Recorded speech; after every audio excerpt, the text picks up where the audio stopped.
What's up, everybody? Welcome back to the channel. Welcome to a new video. While the entire nation seems to be in the grips of this Arctic blast, they've got, it's cold when schools in the South are closed for winter weather. That's when it's bad. Back home in New Orleans, all the schools are closed. I'm not in New Orleans, though. I'm in southern Arizona. I just drove through Tucson, and now I'm in Benson at the Loves. I never know what time it is, and they got these crazy clocks. You know that band Chicago, the rock band? They've got one of their hit songs. Does anybody really know what time it is? Does anybody really know what time it is? Does anybody really care? That should be the state song for Arizona. You got to know somebody there. I don't know. Anyway, what's the video about today? We got three things. Number one, I've been a company driver now for about 9 months, and I noticed there's some habits that I developed when I was an owner-operator that have carried over to company driver. So some of y'all that have made the transition might identify. Next, we're going to talk about my delivery today, which was at a Navy base, and some of y'all know what the Blue Angels are, the planes that do all the stuff in the air or whatever. So we got a little bit of footage of that. They let me film the planes a little bit.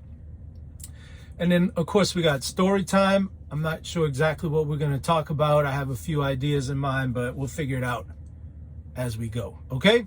So that's what the video is today. Let's get started.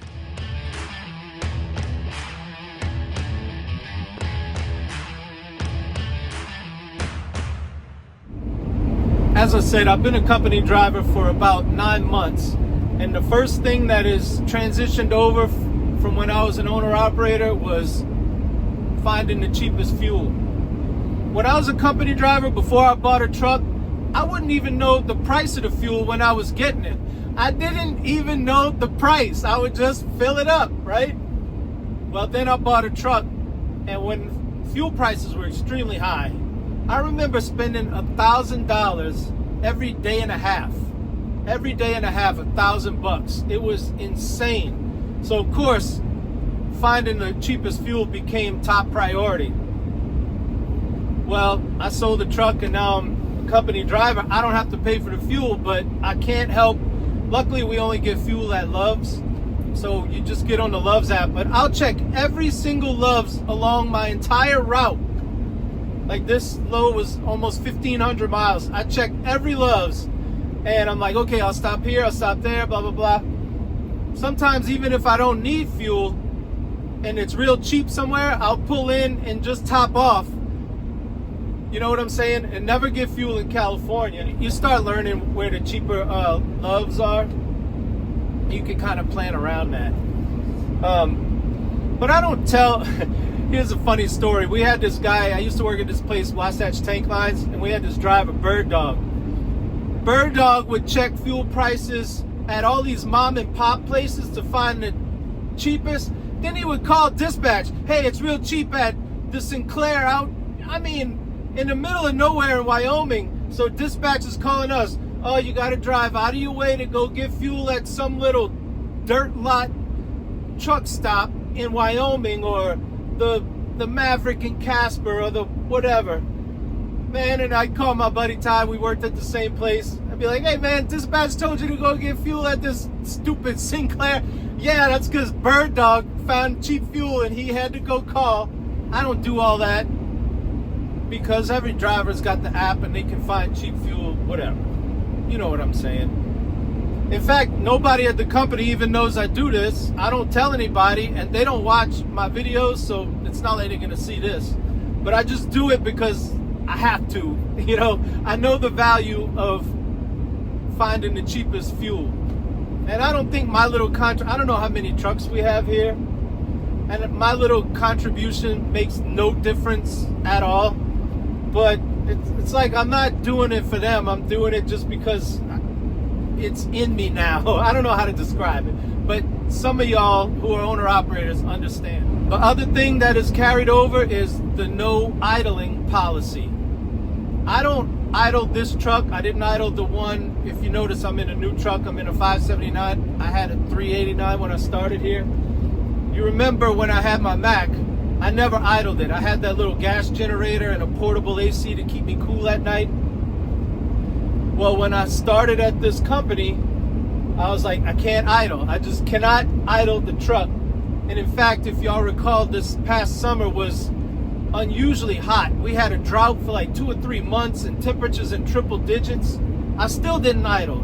I think the whole summer I ran the truck all night long, maybe 5 times. What I would do is I'd get to a truck stop at, let's say, 5 o'clock. I'd go in the truck stop and I'd hang out in there till 7:30, 8 o'clock when the sun went down or started to go down. I'd go in the truck, crank it up, turn the AC and get it ice cold, take about 15 minutes.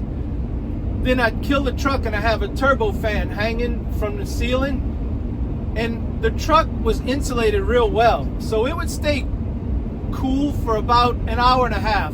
And then it would start getting uncomfortable. I'd notice I'm hot and starting to sweat, even with the fan on me.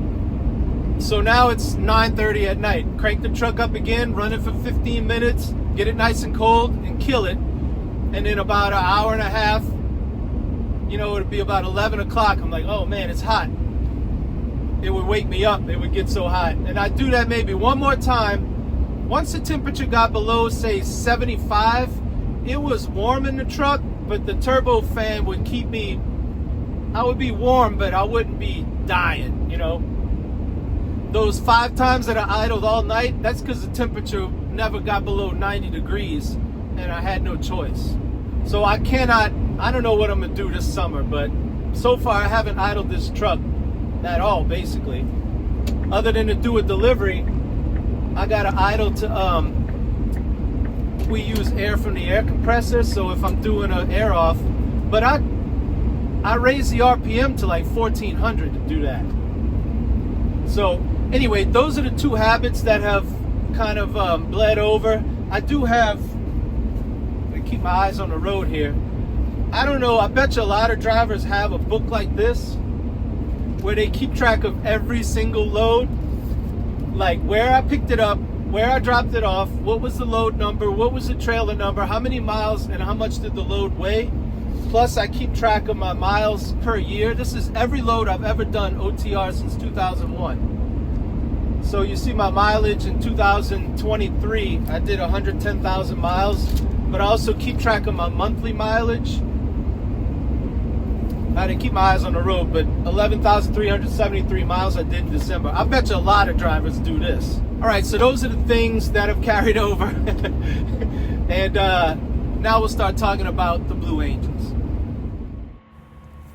There's these 2 Blue Angel planes right across from my truck and trailer. And let me tell you, just being in this proximity to these planes, I was like a little kid. Seriously, I was like a little kid, man. So there was one crew up flying and practicing. They landed and taxied right by me, number 1, number 6. And I love the iconic blue and yellow paint job, US Navy. I love it, right? So they go and park their planes, and then the next crew gets to get up in the air and practice their routine. So you see they got the engines going, the heat coming out the back, they're removing the wheel chocks, and they do some kind of little maneuver. Look at the people. And everybody's standing at attention, feet shoulder width apart, hands behind your back. It reminds me of when I was in marching band. They take off, and like I said, they go practice their routines. They've got the smoke coming out, and just doing their stuff, right? So this guy's coming in to land. You see he's got his landing gear down. And watch when he tilts the plane, the reflection, the sun's going to shine right off the bottom of the plane. Right here. Oh, man. I love it. Again, y'all might not find this cool at all, but I do. I'm a grown-up, they say, at least most of the time. But just being around this, I was a kid for that little, hour or 2. And then, they land and come right by me. So I thoroughly enjoyed my Blue Angel experience. Well, that's it for this little part of the video. A lot of y'all don't stick around for story time, but I got a little mini one. If you want to get a sample of some of the story time, here's a little mini one. And then I'll do story time for real for the people who actually like story time. You know, I have a lot of escapades in truck stop bathrooms. A lot of my story, a lot of stuff happens in truck stop bathrooms. I was in there washing my hands, and a guy walks in and goes to a urinal. His urinal was right next to a stall. There was a row of urinals. He picked the last one, and next to that was a stall. In the stall was a guy on the toilet bowl with his pants around his ankles. I was washing my hands, and when I heard the noise, I looked in the mirror and I can see. The guy had his cell phone and he was going to put it in his pocket. And instead of going in his pocket, it went on the outside, and he let it go and it fell to the floor at the urinal, which is the nastiest part of the bathroom. Worse than the part that's by the toilet bowl, because it's just people's feet there generally. Not only that, like, that's bad enough. The phone bounced under the stall wall, right next to the guy's foot. He's like, do I reach under the stall door? The guy, because that's like an invasion of privacy. Now, the guy in the stall, instead of just automatically kicking it out, he made the guy ask him. He just sat there on his porcelain throne, and the guy had to go, hey man, would you mind kicking my phone, slide my phone back out to me? And the guy just went and slid the, now he had to pick up this nasty phone. He starts rubbing it on his pants, puts it in his pocket. Oh man, that was just, what would y'all do? You can't leave your cell phone, right? If it's any other object, you just leave it. Cell phone and your car keys. All right. For those of you not sticking around for story time, thanks for watching, and I'll catch you on the next one. For those of you who are sticking around for story time, let's do story time.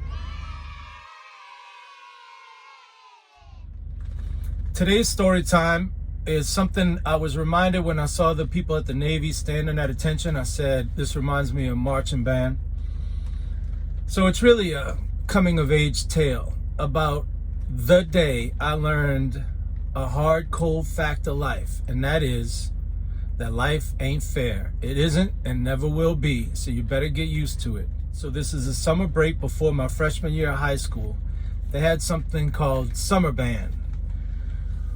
We had to put the field show together and have it ready for football season, which started right when school started in September.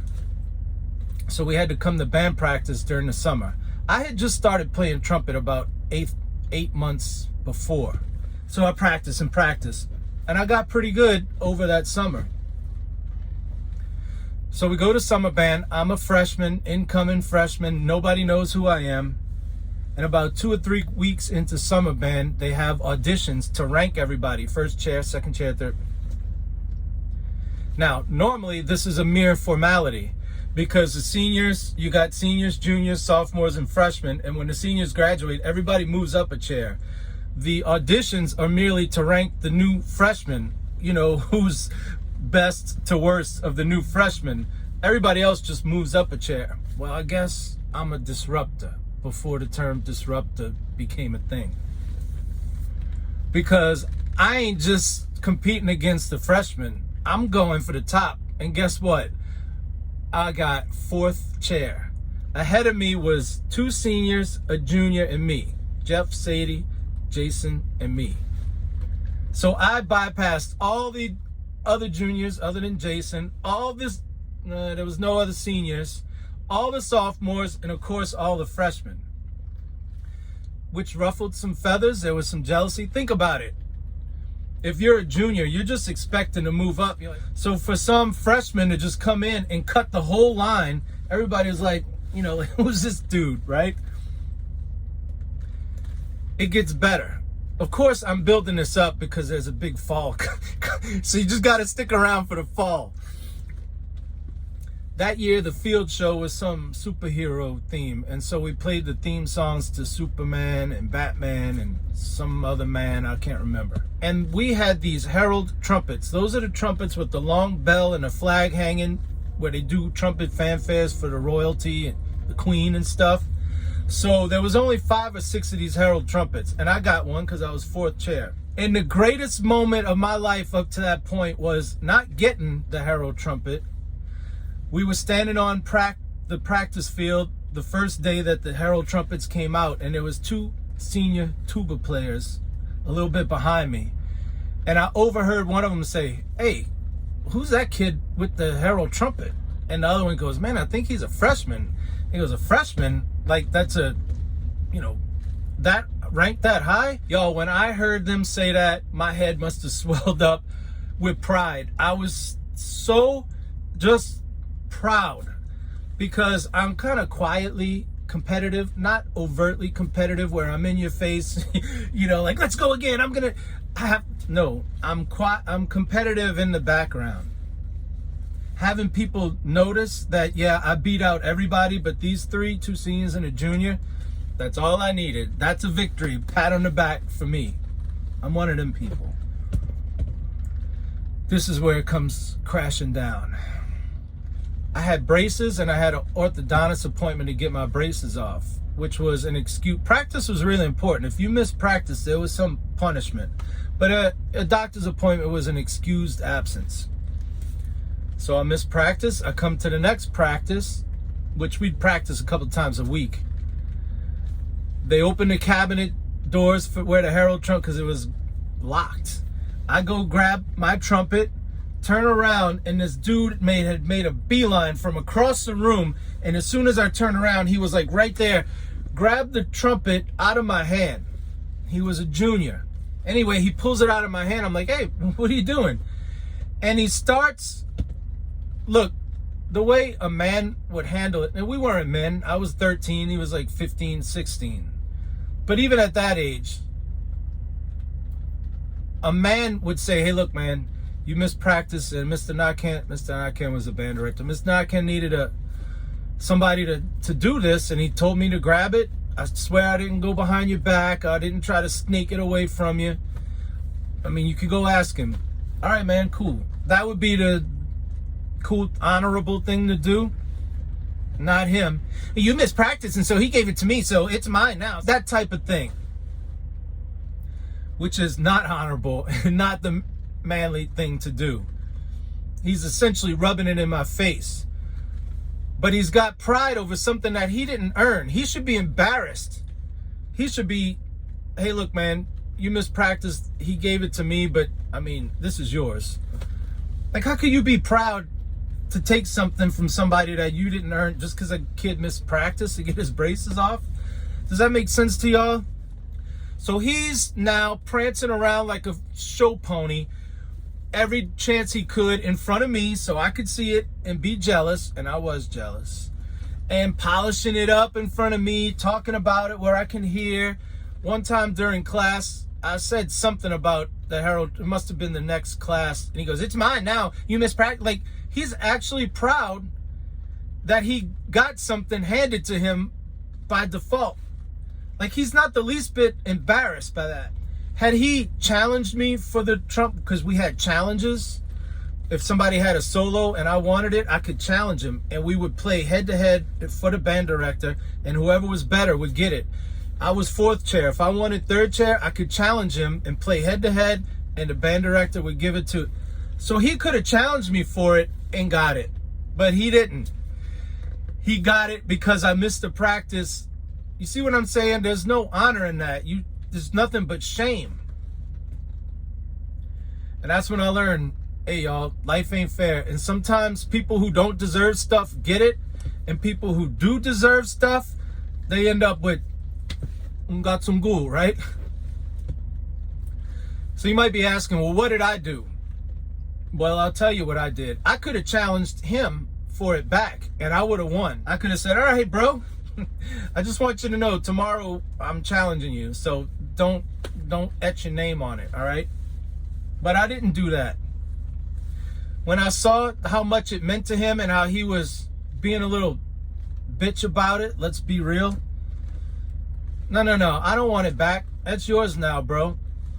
But I'm gonna let everybody in here, we had about 100 kids in band, including the color guard. Everybody's gonna know how good I am and how much better I am than you. So anytime the band was around, I'd be playing high notes and lip trills, all kinds of stuff that he couldn't do on his best day. He couldn't do when he was a junior or a senior or ever. So everybody would look at me like, man, that kid, wow. How come this dude's got the Herald Trumpet? This kid should have it. Just so that he would be embarrassed and have to hold his head like, yeah, I got it, but he's like way better than me. In fact, he can challenge me at any time and take it. But for some reason, this sadistic, I don't know what another word would be. For some reason, he doesn't want it back. He wants to embarrass me. Listen to this. Play something. Oh, you can't play that? Wait till next week, because I'm going to go home and work something else up. And watch what I got for you next week, man. So anyway, that's my little story about how I learned how life ain't. And look, that was 32 years ago. I'm 45 now, and life still ain't fair. I'm still getting it handed to me on the daily, like today and all last week at my job, which probably happens to some of y'all. In the interest of self-preservation, I'm not going to go down that road, but this is a very timely story time. The marching band thing and the Navy and then this life ain't fair thing, I've been going through that a lot lately.